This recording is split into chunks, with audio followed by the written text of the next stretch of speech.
தமிழ்நாட்டை சேர்ந்த 3 பேர் கர்நாடகாவோட வனப்பகுதிக்குள்ளே போடுறாங்களாம். பூந்து மானை துரத்தி அப்படியே சுட்டு கொள்கிறாங்களாம். இதனால் வனத்துறை அதிகாரிகள் 3 பேரை என்கவுண்டரில் போட்டு தள்ளுறாங்க. இந்த சம்பவம் மிகப்பெரிய லெவலில் பேசப்படுது. ஆனால் இது உண்மை இல்லை அப்படின்னு அந்த இறந்து போனவங்களோட குடும்ப உறுப்பினர்கள் சொல்கிறாங்க.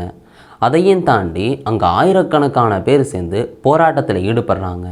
வனத்துறை அலுவலகங்களை போட்டு வந்து அடித்து நொறுக்கிறாங்க. இங்கே தமிழ்நாட்டிலையும் கடுமையான கண்டனங்கள் வந்து எழும்புது. முதலமைச்சர் அவங்க, அப்புறம் மு.க. ஸ்டாலின் அவங்க, அதை தாண்டி அன்புமணி அவங்க அப்படின்னு பல பேர் வந்து விமர்சனங்கள், கண்டனங்கள் தெரிவிக்கிறாங்க. சிபிஐ விசாரிக்கணும்னு சொல்கிறாங்க. அப்படி அங்கே என்ன நடந்தது அதுதான் உங்கள்கிட்ட சொல்ல போகிறேன். எல்லாருக்கும் வணக்கம். நான் தான் பாலாஜி பேசுகிறேன். என்ன நடந்திருக்கு அப்படின்னு கேட்டிங்கன்னா, நம்ம ஃபஸ்ட்டு வனத்துறை அதிகாரிகள் என்ன சொல்கிறாங்க, அப்புறம் மக்கள் என்ன சொல்கிறாங்க, அங்கே போராட்டம் என்ன நடந்தது, அப்புறம் அங்கே என்ன விசாரணை பண்ணிக்கிட்டு இருக்காங்க, அப்படியே 4 விதமாக வந்து பார்க்க போகிறோம். முதல்ல வனத்துறை அதிகாரிகள் என்ன சொல்கிறாங்கன்னா, இந்த சுதந்திர தினம் அப்போ விடிய காலம் இருக்கும். இவங்களுக்கு தகவல் கிடச்சிருக்கு, இதேமாரியே ஒரு குரூப்பு மானை வேட்டையாட போகுது அப்படின்னு. அதனால் வனத்துறை அதிகாரிகள் 7 பேர் கன்னெல்லாம் எடுத்துக்கிட்டு அந்த வனத்துக்குள்ளே போகிறாங்க. அப்படி அங்கே போயிட்டு தேடிக்கிட்டு இருக்காங்க யார் மானை வேட்டையாடுறான்னு. அப்போ தான் 3 பேர் இவங்களை எதிர்த்து வந்து சொல்கிறாங்களாம். நாட்டு துப்பாக்கி எடுத்து 3 பேர் இல்லை 4 பேர். அப்படி சுட்டோன்னா இவங்களும் பதில் தாக்குதல் நடத்துகிறாங்க. பதில் தாக்குதல் நடத்தினதில் 3 பேர் அங்கனே இறந்து போகிறாங்க. நெஞ்சு பகுதியில் குண்டு பாயுது. ஒருத்தருக்கு மட்டும் கடுமையான காயம் ஏற்படுது. ஆனால் அவர் மட்டும் வந்து இறக்கலை. இங்கே வனத்துறை அதிகாரிகள் என்ன பண்ணுறாங்கன்னா, இந்த 3 பேரையும் தூக்கிட்டு போகிறாங்க. அந்த ஒரு ஆள் காயமடைஞ்சிருக்காருல்ல, அவரை மைசூர் ஹாஸ்பிட்டலில் சேர்க்குறாங்க. இதை தாண்டி இவங்க இங்கே இறந்தாங்கல்ல, இறந்ததுலேருந்து 1/2 கிலோமீட்டர் தொலைவில் தான் இவங்களோட கிராமம் வந்து இருக்குது. இறந்து போனது அந்த குடும்ப உறுப்பினர்களுக்கு தெரியாது. நேரங்கள் போய்கிட்டே இருக்குது. இங்கே ஹாஸ்பிட்டல் அட்மிட் பண்ணியிருக்காங்கல்ல ஒரு ஆள், அவர் வந்து பார்த்துட்டிங்கன்னா ஊருக்கு வந்து இன்ஃபார்ம் பண்ணுறாரு 3 பேர் அங்கனே இறந்துட்டாங்கன்னு. இந்த சம்பவம் தெரிஞ்சோடனே அந்த ஊர் மக்கள் அழ ஆரம்பிக்கிறாங்க.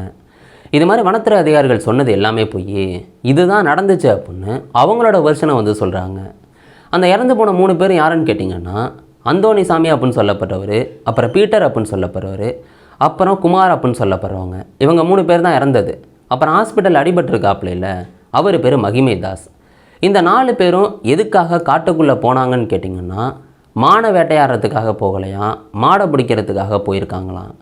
இவங்க இருக்கிற மாவட்டம் எந்த மாவட்டம்னு கேட்டிங்கன்னா, கர்நாடகாவில் சாம்ராஜ் நகர் அப்படின்னு சொல்லப்படுற மாவட்டம் இருக்குது.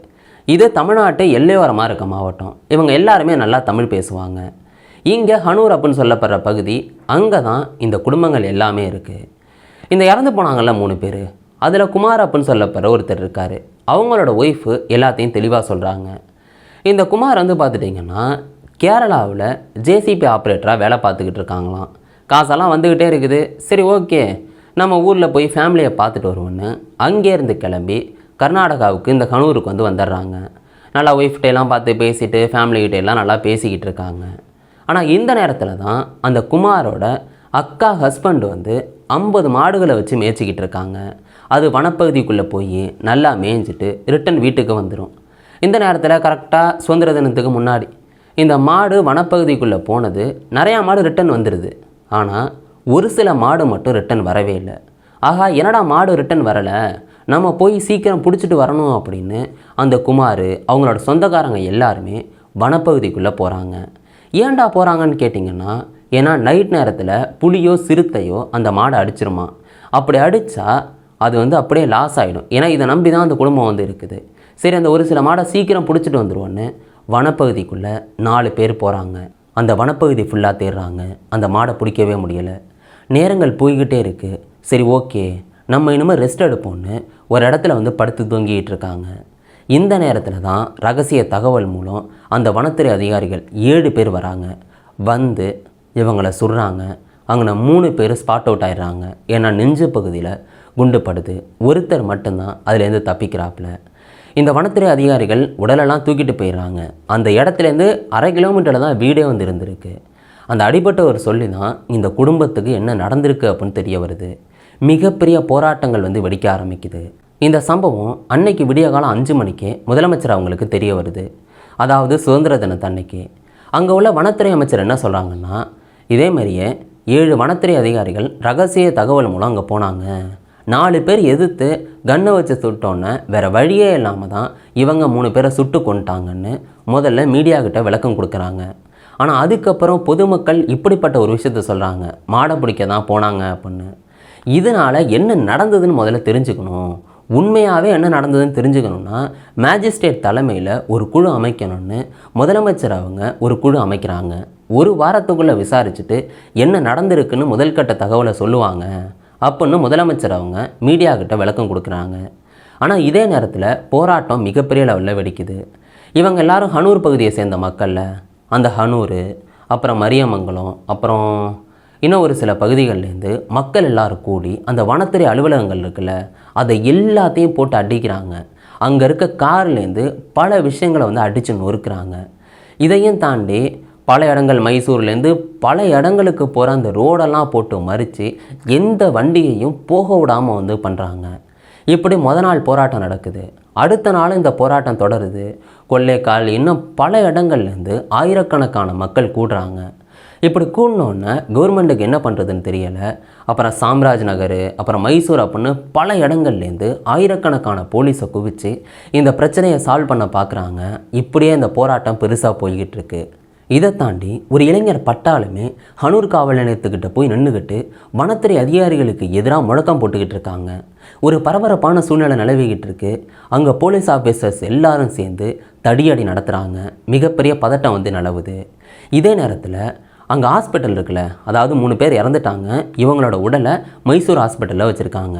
அங்கே குடும்ப உறுப்பினர்கள், விவசாய சங்கங்கள் எல்லாரும் சேர்ந்து முழக்கம் போடுறாங்க, பிரேத பரிசோதனை பண்ணக்கூடாது, உடலை வாங்க மாட்டோம் அப்படின்னு. அங்கே பதட்டம் நிலவுனதுனால எம்எல்ஏ உடனே போகிறாங்க, ஐஜி அவங்க போகிறாங்க. இது மாதிரி பேச்சுவார்த்தை வந்து நடத்துகிறாங்க. உடலை வாங்கிங்க, பிரேத பரிசோதனை பண்ணுங்கன்னு. உடனே வனத்துறை அமைச்சருக்கு ஃபோன் அடித்து கொடுக்குறாங்க. அவங்க உத்தரவாதம் கொடுக்குறாங்க, தப்பை பண்ணவங்களுக்கு கண்டிப்பாக தண்டனை கிடைக்கும், நீதியை கண்டிப்பாக நிலைநாட்டிடலாம் அப்படின்னு அவங்க உத்தரவாதம் கொடுக்குறாங்க. இதே நேரத்தில் 7 பேர் மேலே வந்து கொலை வழக்கை பதிவு செஞ்சாச்சு அப்படின்னு பல விஷயங்களை சொல்கிறாங்க. அதை தாண்டி வந்து பார்த்துட்டிங்கன்னா அங்கே உள்ள எம்எல்ஏ இருக்கார்ல, அவர் சொல்கிறாரு, நான் கவர்மெண்ட்டிட்ட பேசி 5 லட்ச ரூபா உங்களுக்கு வந்து தர்றதுக்கு வந்து நான் ஒப்புதல் வாங்கிட்டேன். அதை தாண்டி என்னோட தனிப்பட்ட முறையில் 10 லட்ச ரூபா, நீங்கள் 3 பேர் உங்கள் குடும்பத்துலேருந்து ஒரு ஆளை இழந்துட்டீங்க, அதனால் 10 லட்ச ரூபா தரேன் அப்படின்னு உத்தரவாதம் வந்து கொடுத்துருக்காரு. இதையும் தாண்டி உங்கள் குடும்பத்தில் ஒருத்தருக்கு கவர்மெண்ட் வேலை வாங்கி தர்றதுக்காக நான் கவர்மெண்ட்டை வந்து பேசிக்கிட்டு இருக்கேன். இது மட்டும் இல்லாமல் உங்களோட பிள்ளைங்களை வந்து படிக்க வைக்கிறது கவர்மெண்ட்டோட பொறுப்பு. நானும் அதை பற்றி வந்து முதலமைச்சர் அவங்கள்ட்ட பேசியிருக்கேன். ஆனால் அதுக்கு வந்து இன்னும் கன்ஃபார்மாலாம் அதெல்லாம் சொல்லலை, பேசியிருக்கேன் அப்படின்னு வந்து சொல்லியிருக்காங்க. இவ்வளோ விஷயங்களை அந்த எம்எல்ஏ வந்து சொல்கிறாப்புல. இதனால் அந்த பிரச்சனை ஒரு வழியாக முடிவுக்கு வருது. அந்த போராட்டத்தை கைவிடுறாங்க.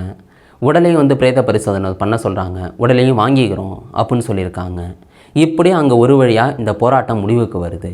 இப்படி போயிட்டுருக்கும்போது தாங்க தமிழ்நாட்டில் கடுமையான கண்டனங்கள் எழும்புது. தமிழ்நாட்டோட முதலமைச்சர் விஜய் அவங்க இந்த படுகொலையை வந்து வன்மையாக கண்டிக்கிறேன் அப்படின்னு சொல்லியிருக்காங்க. அதை தாண்டி வனத்துறை அதிகாரிகள் ஒரு விளக்கம் கொடுத்துருக்காங்கல்ல, அதெல்லாம் ஏற்றுக்கிற மாதிரியெல்லாம் இல்லை. ஒரு நேர்மறையான விசாரணை தேவை. ஒரு உயர்மட்ட விசாரணை கூட அமைச்சு என்ன நடந்ததுன்னு கண்டுபிடிச்சி தண்டனை வாங்கி கொடுக்கணும்னு முதலமைச்சர் விஜய் அவங்க சொல்லியிருக்காங்க. அப்புறம் முன்னாள் முதலமைச்சர் ஸ்டாலின் அவங்க என்ன சொல்லியிருக்காங்கன்னா, இதேமாரியே இந்த தப்பு பண்ணியிருக்காங்கல்ல, இவங்களை காப்பாற்றுறதுக்கு வனத்துறை வந்து செயல்பட்டுக்கிட்டு இருக்கு, அதையெல்லாம் தவிர்த்துட்டு கொலை வழக்காக பதிவு செஞ்சு பாரபட்சமற்ற விசாரணை நடத்தி அவங்களுக்கு தண்டனை வாங்கி கொடுக்கணும்னு முன்னாள் முதலமைச்சர் வந்து சொல்லியிருக்காங்க. அடுத்து அன்புமணி ராமதாஸ் அவங்க என்ன சொல்லியிருக்காங்கன்னா, மேஜிஸ்ட்ரேட் தலைமையில் விசாரணை நடந்துக்கிட்டு இருக்குல்ல, இதிலெல்லாம் உண்மை வெளியே வராது, சிபிஐக்கு வந்து இந்த கேஸை மாற்றணும் அப்படின்னு இவங்க கோரிக்கை வச்சுருக்காங்க. அதை தாண்டி இறந்து போன அந்த குடும்பத்துக்கு 1 கோடி ரூபா கொடுக்கணும் அப்படின்னு சொல்லியிருக்காங்க. இப்படி தமிழ்நாட்டில் கடுமையான கண்டனங்கள் வந்து வந்துக்கிட்டு இருக்கு. அங்கே கர்நாடகாவில் இதே மாதிரியே வனத்துறை அதிகாரிகள் மானை வேட்டையாட போனதுனால நாங்கள் வந்து சுட்டு கொண்டுட்டோம் அப்படின்னு சொல்லியிருக்காங்க. அடுத்து அந்த குடும்பம் நாங்கள் மாடை பிடிக்க போனோம், மானை பிடிக்க போகலை அப்படின்னு அவங்க சொல்லியிருக்காங்க.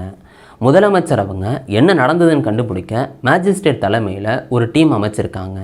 இப்படி விசாரணை போயிட்டுருக்கு. ஒரு வாரம் கழித்து அவங்க ரிப்போர்ட் கொடுப்பாங்க. என்ன நடந்திருக்கு, அவங்க என்ன சொல்கிறாங்கங்கிறதெல்லாம் நம்ம பொறுத்திருந்தான் பார்க்கணும். நீங்கள் இந்த சம்பவத்தை எப்படி பார்க்குறீங்க, உங்களுக்கு என்ன தோணுதோ அதை கீழே கமெண்ட் பண்ணுங்கள். நாளைக்கு நேரடியாக நான் உங்களை சந்திக்கிறேன். Bye guys.